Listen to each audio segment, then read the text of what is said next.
नमस्कार दोस्तों, आज के वीडियो में हम बात करेंगे सोलर इंडस्ट्री के बारे में जिनकी शुरुआत हुई थी 1995 में, जो कि एक मिड कैप कंपनी है और एक्सप्लोजिव बनाने का काम करती है और भारत की इकलौती कंपनी है जो ब्रह्मोस मिसाइल के लिए बूस्टर सप्लाई करती है। और पिनाका रॉकेट के बारे में तो आप सब जानते ही होंगे, इसकी मैन्युफैक्चरिंग भी सोलर इंडस्ट्री के द्वारा ही की जाती है।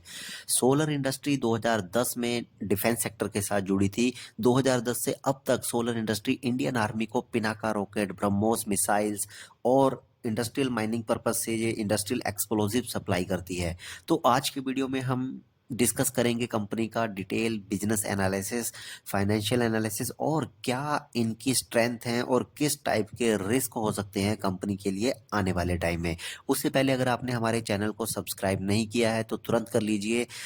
और इसके अलावा अगर आप हमारे साथ सोशल मीडिया पे ट्विटर या इंस्टाग्राम पे नहीं जुड़े हैं तो उसका लिंक आपको डिस्क्रिप्शन बॉक्स में मिल जाएगा, वहां से आप हमें फॉलो कर सकते हैं। तो चलिए शुरुआत करते हैं सोलर इंडस्ट्रीज की और ये देखते हैं कि हमें इसमें इन्वेस्ट करना है या नहीं करना है और कंपनी का बिजनेस समझते हैं। तो सोलर इंडस्ट्रीज के 34 मैन्युफैक्चरिंग प्लांट हैं जो कि भारत के 9 अलग अलग स्टेट्स में हैं और इनके 6 प्लांट ओवरसीज प्लांट्स हैं। इसके अलावा इनका जो टाई अप है वो इसरो और स्काई रूट्स के साथ भी है। इनके सबसे पहले फाइनेंशियल्स की बात करें तो इनका जो मार्केट कैप है वो है 43,600 करोड़ का।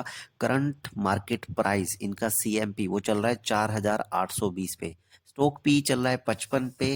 रोस है कंपनी का 34.7% और आरओई है 33.4%। अगर इनके चार्ट पैटर्न पे देखें तो लगातार ग्राफ ऊपर क्यों जाता हुआ दिख रहा है और काफी अच्छे रिटर्न्स इसने अपने शेयर होल्डर्स को पिछले कुछ टाइम से दिए हैं। क्वार्टरली रिजल्ट देखें तो जून 2023 में कंपनी ने 1682 करोड़ का बिजनेस किया था, जिसमें कि 19% ऑपरेटिंग प्रॉफिट मार्जिन के साथ इनका नेट प्रॉफिट 202 करोड़ का रहा था।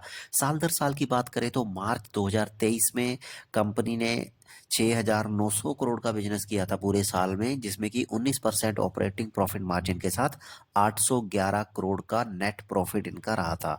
कंपाउंडेड सेल्स ग्रोथ देखें तो पिछले 10 सालों की 21% पे है, जो कि बहुत अच्छी है और पिछले 3 सालों की तो 46% तक पहुंच चुकी है। बैलेंस शीट में देखें तो रिजर्व है कंपनी के पास 2,592 करोड़ का और उसके ऊपर बोरिंग्स है 1,195 करोड़ की। देखा जाए तो लगभग रिजर्व की तुलना में आधी से भी कम है, कोई इतनी बड़ी चिंता का विषय नहीं है। तो शेयर होल्डिंग पैटर्न की बात करें तो यहाँ पे 73% प्रमोटर्स के पास है। एफआईआईस के पास लगभग 6% की होल्डिंग्स है और डीआईस के पास 15% की होल्डिंग है और पब्लिक के पास 6% है।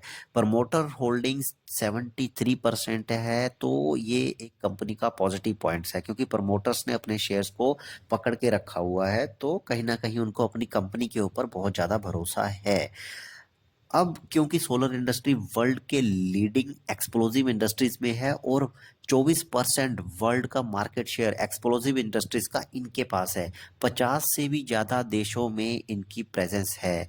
कोल माइनिंग इंडस्ट्रीज, जियो फिजिकल माइनिंग के लिए या डिफेंस सेक्टर के साथ इनका बिजनेस बहुत अच्छा चल रहा है। डिफेंस सेक्टर्स में अभी इनका रिवेन्यू सिर्फ 9% का है। बाकी मैक्सिमम इनका जो रिवेन्यू है वो इंडस्ट्रियल एक्सप्लोजन से आता है। माइनिंग के लिए जो एक्सप्लोजिव तैयार किए जाते हैं वहां से आता है। तो डिफेंस सेक्टर में इनके पास अभी बहुत स्कोप है आगे बढ़ने का। तो जिसमें कि इनके मेन प्रोडक्ट्स हैं वार हेड्स हैं जो कि ड्रोन के जरिए ऑपरेट किए जाते हैं और अनमैन्ड एयरक्राफ्ट सिस्टम है जो कि बिना इंसान के रिमोट के जरिए बहुत दूर से भी ऑपरेट किए जा सकते हैं।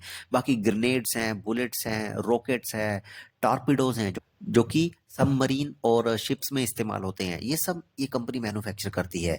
और अगर हम इनके रिस्क की बात करें तो कंपनी का जो रेवेन्यू डिफेंस सेक्टर्स के आता है उनको फ्यूचर में अगर ऑर्डर ना मिले, क्योंकि अलग अलग इनके जो क्लाइंट्स होते हैं इनको बल्क में ऑर्डर वहां से आते हैं, तो किसी वजह से अगर किसी एक कस्टमर से भी ऑर्डर ना मिले तो ये इनके लिए एक ह्यूज लॉस हो सकता है।